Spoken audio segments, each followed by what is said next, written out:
It seems that 2018 for Madison County might mark a new record, and it's an unfortunate one. According to Madison County Coroner Jimmy Cornelison, he says that there seems to have been a record number of deaths that he's had to attend to. Many of these, he reports, are overdoses. This also lends a problem to the coroner's office itself, as many unclaimed bodies, due to these sort of incidents, are never picked up. WBON-TV went and spoke to Coroner Cornelison, who told us about some recent advancements in just the past weeks and what he hopes for the future now that a new term is starting for 2019 after his 20 years of service to the community.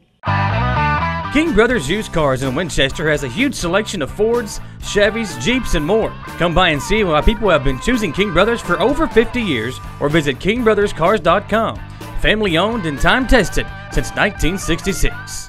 So obviously there's been a recent influx of overdoses. That pretty much goes without saying. But you also have a bunch of bodies here, almost a surplus, right? Can you kind of explain what's going on? Well, at the present time, I only have one. I feel like I'm empty, to tell you the honest truth. But and you brought up the drug issue.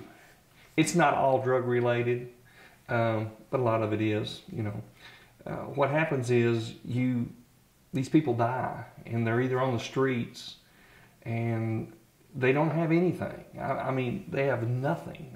We'll pick them up and they don't have an ID in their pocket. They don't have a nickel in their pocket.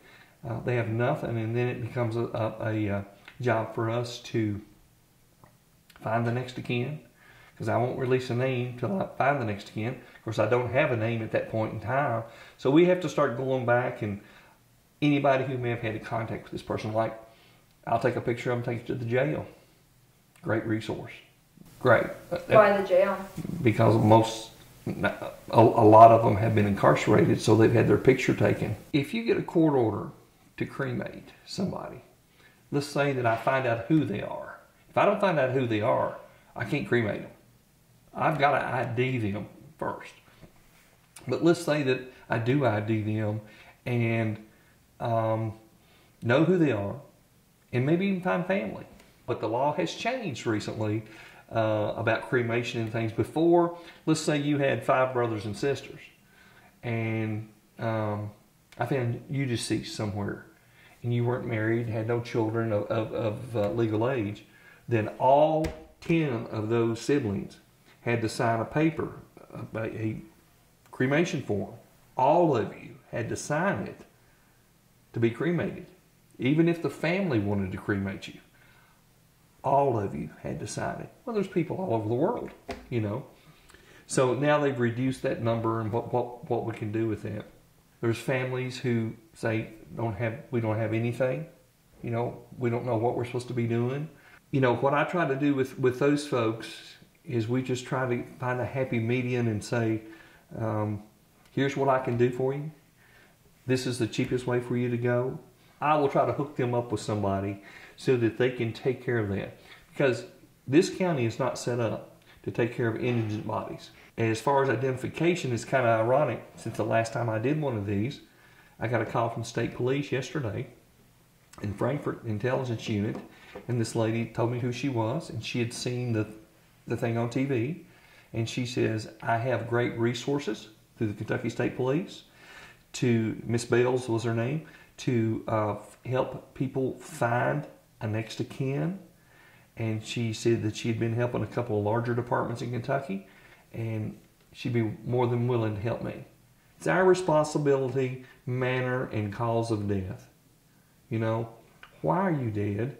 Is it homicide, suicide, accidental death? What's a contributing factor, and all those sort of things. But as far, that's it.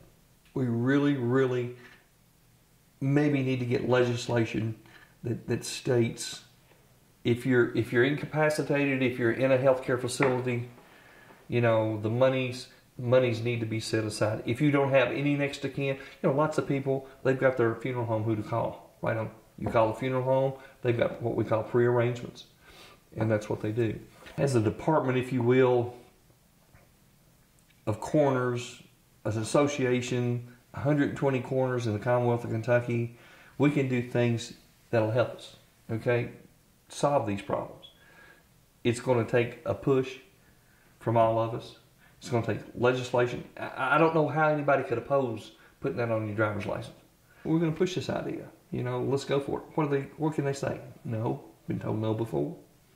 So hopefully, with the state police intelligence unit, I'm going to send them some information today on my guy I've got in here.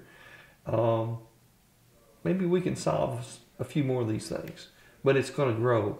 I talked to Carlos about overdoses, and I feel like 2017 was worse than this year as far as overdoses. But for you, as far as runs and calls, maybe. Oh, it's higher. This is the highest year. Yeah. But now I haven't tallied everything yet. But you can say with confidence. Oh yeah, but I'm going to tell you that I have done no fewer drug overdoses than I did last year or 17, maybe more. Clearly, Coroner Cornelison has a dedication to his community and to Madison County. For more stories such as these, be sure to visit Richmond's very own WBONTV.com. I'm Marissa Hempel.